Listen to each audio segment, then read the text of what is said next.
Hello guys, welcome to our YouTube channel, and today we are going to learn how to give access to Google Forms. So let's get started. So if you want to give access to your Google Forms, so to do that what you have to do is just simply open up your Google Forms. So open up your browser and then search for forms.google.com,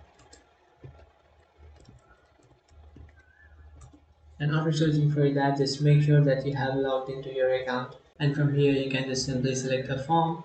And after selecting the form, now what you can do is just tap on the three dotted icon which is on the top right corner of your screen. After tapping on the three dotted icon, now you just have to tap on add collaborations. After tapping on add collaborations, just simply tap on restricted, and after tapping on restricted just simply tap on anyone with the link.